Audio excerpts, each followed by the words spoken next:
দিন দয়াময় ডাক ছেড়ে ওই এখনো তুই উঠরে জেগে জীবনব্রতে ব্রতী হয়ে ইষ্টপথে চল রে বেগে। জয় গুরু সকলকে। আজকে আপনাদের সাথে বর্তমানে চলা ডিপি ওয়ার্কের ছোট্ট একটি দয়ার ঘটনা শেয়ার করতে যাচ্ছি। বর্তমানে ডিপি ওয়ার্ক একটি পরিচিত শব্দ, মঙ্গলচলনের এক অভিনব অভিব্যক্তি। সৎসঙ্গ জগতে এই শাশ্বত কর্ম নবরূপে সংযোজনের শুরু থেকেই উন্মোচিত হয়ে চলেছে বিভিন্ন রকম অকল্পনীয় ঘটনাসমূহ। পূজনীয় অবিন্দা নির্দিষ্ট ছক কষে দিয়েছেন দীক্ষাপত্রের কাজের জন্য।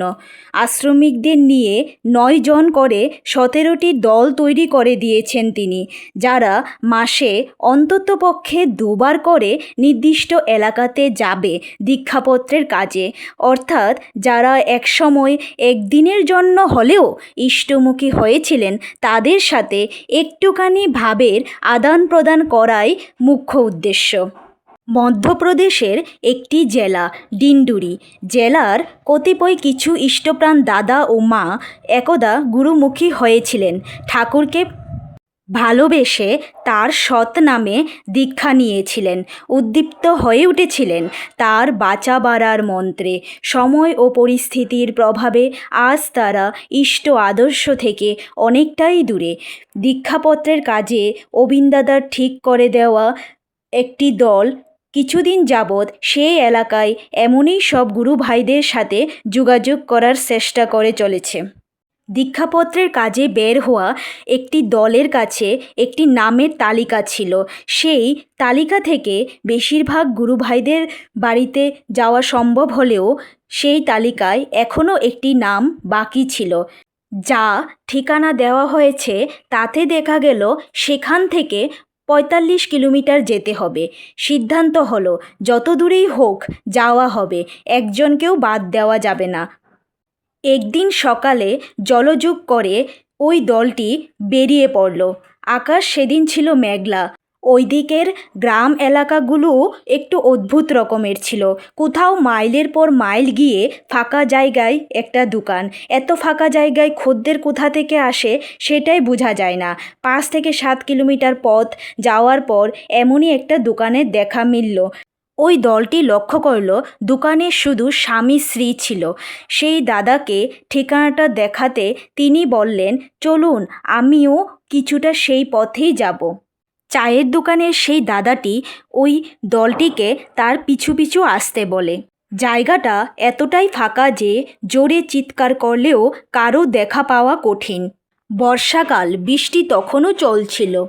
চায়ের দোকানের দাদাটি হঠাৎ করে বাইক থামালেন।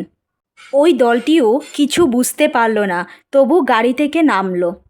ওই দলের সবাই মনে মনে ভাবতে লাগলো, এত ফাঁকা মাঠে কেন দাদাটি থামতে বলেছেন। চায়ের দোকানের দাদাটি আঙ্গুল নির্দেশ করে বললেন, ওই যে দূরে একটা ট্রান্সফরমার দেখা যাচ্ছে, তার পাশেই সেই ব্যক্তির বাড়ি যাদের আপনারা খুঁজছেন। ওই দলটির নজরে কিছুই পড়ছে না, শুধুই হে বলে যাচ্ছে। এই বলে চায়ের দোকানের দাদাটি তাদের থেকে বিদায় নিলেন। ওই দলটি বড়ই বিভ্রান্তে পড়ে গেল। যাবে কি যাবে না কিছুই বুঝে উঠতে পারছিল না। এত বড় ফাঁকা মাঠ, চারিদিকে কিছুই দেখা যায় না। হঠাৎ করে কোনো বিপদে পড়লেও কেউ রক্ষা করার নেই। ওই দলের একজন একটু একরোখা ধরনের ছিল। কোনো কাজ করার সিদ্ধান্ত যদি তার মাথায় একবার চেপে যেত, তাহলে সে সেটা না করে ছাড়ত না। সে বলল, যে কাজে এসেছি সেই কাজ করেই যাব। শেষে যাওয়াটাই ঠিক হলো। গাড়িতে একজনকে রেখে ওই দলের 3 জন যাওয়ার পথে পা বাড়ালো। আর যেই প্রথমজন পা বাড়াতে গেল, অমনি পিছলে পড়ল জলকাদার মধ্যে। উঠে দাঁড়ানোর চেষ্টা করতেই সে আবারও পড়ে যায়। একেবারে শিশুর হাঁটা শেখার মতো চলতে লাগলো। তাকে তিরস্কার করে দ্বিতীয় জন পা বাড়াতেই তারও একই অবস্থা। যেখানে দাঁড়িয়ে থাকা কঠিন, সেখানে এরকম অনেকটা জায়গা পার হওয়া খুব কঠিন ব্যাপার। হাসি কান্না একসঙ্গে আসছিল। শেষে ওরা তিনজন পা টিপে হামাগুড়ি দিয়ে কোনো মতে সেই জায়গাটা পার হলো। সাদা ধুতি পাঞ্জাবির 12টা বেজে গিয়েছিল সেদিন। মাঠে ঘাটে নেমে ঠাকুরের কাজ করতে হয়। আজ নিজেদের মধ্যে তারই এক বাস্তব রূপ তারা দেখতে পাচ্ছিল। যতদূর নজর যায় এত বিশাল বিস্তীর্ণ মাঠে সয়াবিনের ক্ষেতই পরিপূর্ণ। আলপথ ধরে অল্প দৃশ্য সেই বাড়িটিকে লক্ষ্য করে এগিয়ে চলল তারা। দূরে লক্ষ্য করে চলতে গিয়ে আল থেকে প্রত্যেকে কয়েকবার করে পড়ে গেছে। সঙ্গে ছাতা মাত্র একটি। আলপথে একটা ছাতার ভিতরে তিনজনের জায়গা হয় না। মোবাইল প্লাস্টিকের প্যাকেটে জড়িয়ে নিয়ে ধুতি হাঁটুর উপর তুলে নিয়ে চলছে তারা। একসময় 1.5 কিলোমিটার পথ পেরিয়ে সেই বাড়িতে পৌঁছালো তারা। আশেপাশে কোনো বাড়ি নেই। ডাকাডাকিতে গৃহকর্তা বেরিয়ে এলেন। বাড়িতে গৃহকর্তা, তার স্ত্রী এবং কিশোর বয়সী 2 নাতিকে নিয়ে তারা থাকতেন। তাদের ছেলেরা কর্মসূত্রে বাইরে থাকেন। সম্পূর্ণ অপরিচিত লোক হওয়া সত্ত্বেও ওই গৃহকর্তা ও তার স্ত্রী ওই দলের 3 জনকেই বেশ আদর করে বসালেন। জিজ্ঞাসা করলেন, তোমরা কারা? এত দূরে আসার কারণ কি? ওই দলের একজন সংক্ষেপে তাদের আসার কারণ জানালো এবং যে ব্যক্তির জন্য এত দূরে আসা তার নামও উল্লেখ করলো। কিন্তু গৃহকর্তা অনেক চেষ্টা করেও সেই নাম স্মরণে আনতে পারল না। সবাই খুব আশাহত হয়ে পড়ল। ওদের উদ্দেশ্যের বিষয়ে গৃহকর্তার আগ্রহ দেখে ওই দলটিও একটু একটু করে ঠাকুরের বিষয়ে বলতে থাকে। ওই গৃহকর্তা তাদের কথাগুলো খুব সাদরে গ্রহণ করছেন এই দেখে ওই দলটিরও উৎসাহ বেড়ে যায়। 1 ঘন্টার বেশি সময় ধরে চলে ইষ্ট প্রসঙ্গ। ওই গৃহকর্তার একসময় বিজড়িত কণ্ঠে বলে ওঠেন, আমার ঘরে আপনাদের মাধ্যমে আজ সাক্ষাৎ ভগবান এসেছেন।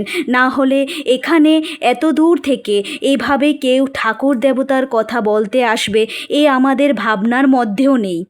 ওই দলটি আরও এলাকার নানা বিষয়ে খোঁজখবর নিতে চাইল, জানতে চাইল বাড়িতে হঠাৎ করে কেউ অসুস্থ হয়ে পড়লে কি করেন। গৃহকর্তা বললেন, এই যে খাটিয়া আছে তাতে বাঁশ বেঁধে উপরে রোগীকে শুইয়ে 2-3 জন কাঁধে নিয়ে এই ফাঁকা মাঠ, তারপর কাদা জলের লম্বা জায়গা পেরিয়ে 50 কিলোমিটার দূরে ছোট্ট স্বাস্থ্যকেন্দ্র আছে, সেখানে যাই। দরকার পড়লে সেখান থেকে শহরেও যেতে হয়। অদ্ভুত কাহিনী, শুনলে অবাক হতে হয়। যাই হোক, বৃষ্টি ততক্ষণে অনেকটাই কমেছে। ওই দলটি বলে উঠল, আমাদের উঠতে হবে। সবাই মিলে ঠাকুরের জয়ধ্বনি দিল। সাময়িক এই ভালোবাসার পরশে গৃহকর্তার মন এতটাই আর্দ্র হয়ে উঠেছে যে তিনি রীতিমতো কান্না শুরু করে দিয়েছেন। তিনি আরও শুনতে চান ঠাকুরের কথা। যে ঠাকুর সম্পর্কে তিনি প্রথমবার শুনেছেন সেই ঠাকুরকে কাছে পাওয়ার জন্য তীব্র আকুল হয়ে উঠেছেন। বলছেন, তোমরা বলো আমাকে কি করতে হবে, আমি সব করব। কিন্তু ওই দলটিও নিরুপায়। তাদের সাথে কোনো দীক্ষাদাতা ঋত্বিক দেবতা ছিলেন না, ফলে দীক্ষা দেওয়া সম্ভব হচ্ছিল না। ওই দলের একজন শুধু গৃহকর্তাকে এটুকুই বলল, যদি কোনো দিন শ্রী শ্রী ঠাকুরের কোনো দীক্ষাদাতা ঋত্বিক দেবতার সন্ধান পান বা আপনি কোনো দিন দেওঘরে যান তাহলে দীক্ষা নিয়ে নেবেন। সেই গৃহকর্তাটি তাতে রাজি হলেন। গৃহকর্তাটি এবার ছুটে গিয়ে ঘর থেকে 200 টাকা এনে আকুল ভরে ওই দলটির দিকে এগিয়ে দিয়ে বলতে লাগলো, আমার দেওয়া সামান্য অর্ঘ্যটা আপনারা গ্রহণ করুন। ফেরার পথে দোকানে একটু চা বিস্কুট খেয়ে নেবেন। কিন্তু ওই দলটি শ্রদ্ধার সাথে গৃহকর্তার সেই ভালোবাসার দান ফিরিয়ে দিয়ে বলল, আমরা এটা নিতে পারি না, তবে আপনি যদি নিতান্তই কিছু দিতে চান তবে ওই যে আপনার গাছে সুন্দর সুন্দর পেয়ারা হয়েছে তারই 2টো পেড়ে দিন, আমরা এখানেই বসে খাই। গৃহকর্তা তাই করলেন। পেয়ারা খেয়ে ওই দলটি জয়গুরু জানিয়ে সেখান থেকে বিদায় নিল। যেই পথ গন্তব্যের মাধ্যম হয় ফেরার জন্য সেটাই সহজ পথ হয়ে থাকে। ওই দলটিও সাবধানে সেই পথ দিয়েই ধীরে ধীরে ফিরতে লাগলো। ওই গৃহকর্তাও তখন সেই দলের সঙ্গেই পেছন পেছন আসতে লাগলো। গাড়ির কাছে এসে ওই দলের তিনজনই সেই নালার জলে যতটা সম্ভব পরিষ্কার হয়ে যাওয়ার চেষ্টা করলো। বৃষ্টি তখনও পুরোপুরি থামেনি। গাড়ি থেকে শ্রী শ্রী ঠাকুর, শ্রী শ্রী বড়মা, শ্রী শ্রী বরদা ও শ্রী শ্রী আচার্যদেবের ছবি ওই গৃহকর্তার হাতে তারা তুলে দিল। ছবি দেখে ওই গৃহকর্তার চোখে মুখে যেন আনন্দের হিল্লোল বয়ে চলল। প্রথম দর্শনে প্রেম অনেক ক্ষেত্রেই হয়ে থাকে, তবে যদি ইষ্টের প্রতি হয় তাহলে সেটা হয় শ্রেষ্ঠ প্রেমের নিদর্শন। জয়গুরু বিনিময় হয়ে গেলে গাড়ি চলতে শুরু হলো। এক ভাবগম্ভীর আবহের অবসান হতে চলল। ওই দলটি মনে মনে ভাবতে লাগলো, যার জন্য এলাম তাকে তো পেলাম না, পরিবর্তে যা পেলাম তা অনেক। একটা অদ্ভুত অনুভূতি হলো মনে। ঠাকুরকে পেতে চায় সবাই, শুধু পদ্ধতিগত রকম ফের প্রকাশের তারতম্য। শুধু দীক্ষিত নয়, ঠাকুরের জন্য আকুল নয়নে পথ চেয়ে বসে আছেন অনেক অদীক্ষিত মানুষও। বাঁচা বাড়ার পথকে কেউই অবরুদ্ধ করতে চায় না, সবাই এগিয়ে যেতে চায় মঙ্গলের পথে। পিছনের দিকে একটু ফিরে ওই দলটি তাকিয়ে দেখে ওই গৃহকর্তাটি তখনও তাদের দিকেই চেয়ে আছেন।